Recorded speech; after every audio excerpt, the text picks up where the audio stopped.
go ahead and fire it up for you.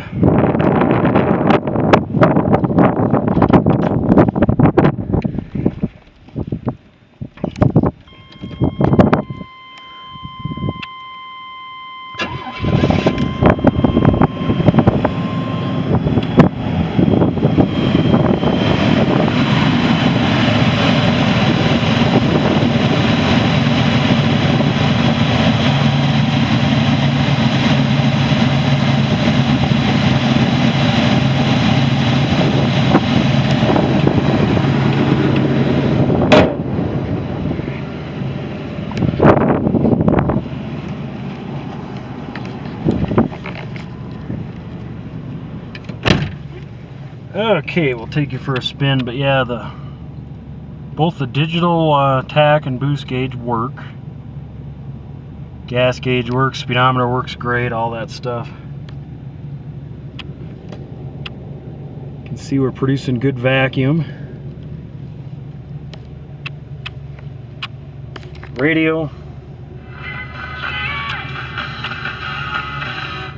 Only that right front speaker works, I don't know why, but just the way it is.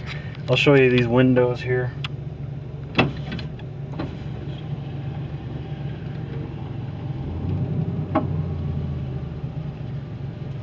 They both go up and down just fine. I mean, they're not the fastest things in the world, but they work.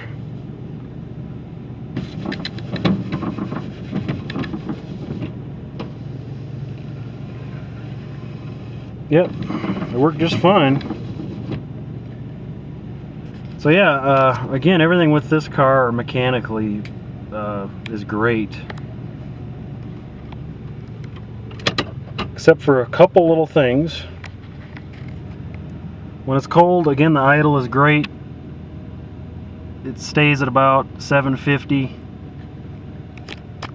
But when it gets hot, it won't die, but it just gets low, and I always kind of rest my foot on the gas if I'm sitting at a light or something, just to keep that engine spinning quick enough to have oil pressure. You don't want to idle at 400 RPM. That's not good on any car. So I've just always done that. Maybe it's just a little adjustment issue on the cam sensor or the throttle position sensor. Who knows? It could be anything. I haven't messed with it. But either way, sorry, ground's a little rough. I'll get out of this gravel and we'll...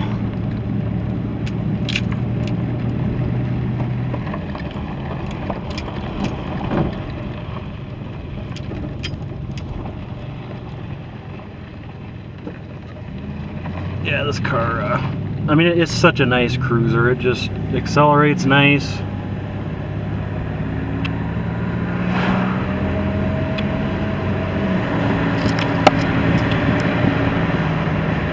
I mean, no boost at all. That was right at zero. We're at no vacuum and no boost right there, and it just accelerates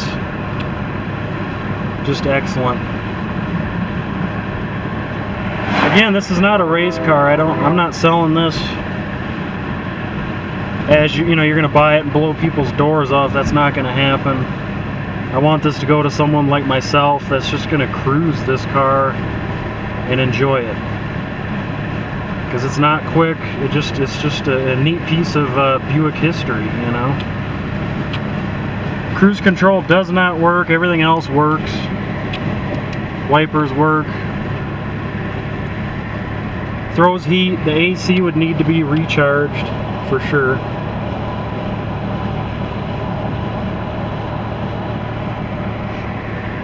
But the alignment's pretty good on this car. I mean, it pulls to the right just very slightly. I mean, just barely. I mean, it takes a few seconds for it to even start drifting that direction, but it's a pretty doggone good alignment for sure. Horn works. We got a metal horn ring. Replace that cracked plastic one that was there.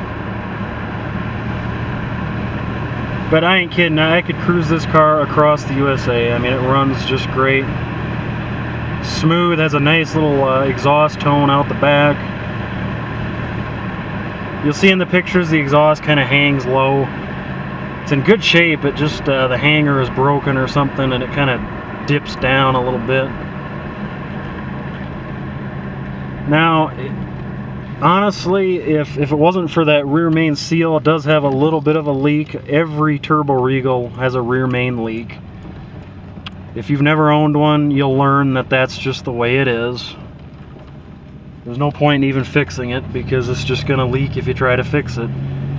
Probably leak worse if you try to fix it. So yeah, I'll step on it just a little bit.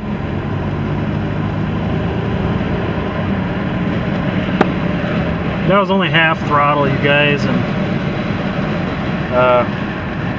it's got plenty of get up and go if it needs to, you know. But again, you're not going to win a race, just the way it is.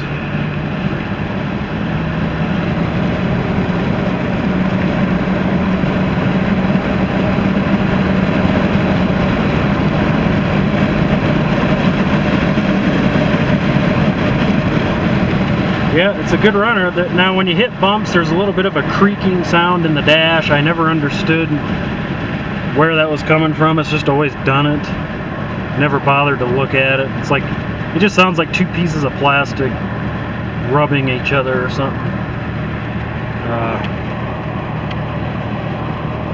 Either way, this, again, the brakes, like new. I mean, it stops on a dime.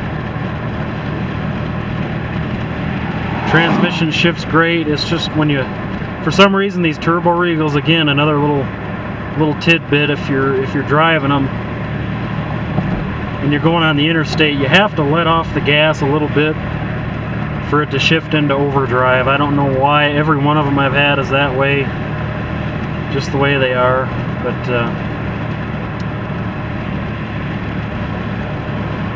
yeah, like I said, it's it does leak just a little bit of oil on that crossover pipe, that exhaust pipe, and you know, you kind of smell that hot oil once in a while. And again, that's just kind of a Turbo Regal, you know, little thing that they do, you know. But they do make a flywheel cover,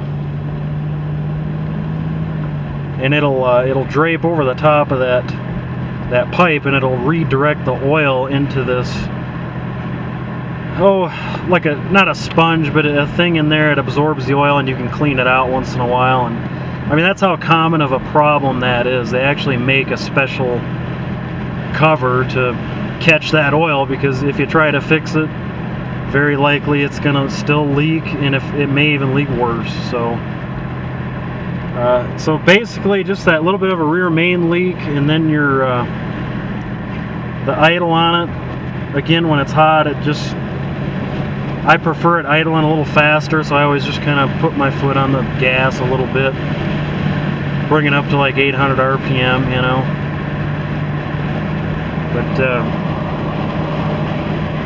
But I could seriously make a 12-hour long video and just keep driving this car. It runs freaking awesome. It really does. And such a tight engine and everything too. But my battery is dying in the camera. I better turn this thing around. It'll probably cut off any minute here. But yeah, that's part 2. I hope I gave you enough information. I'm trying to describe the car as close as I can. I want you to know what you're getting, but again, this is what I call a realistic project car. I mean, it needs stuff, but you know, I've seen Grand Nationals that need engines, transmissions, wiring, the interior shot. They're rusty, and people are still bidding on them. It's crazy.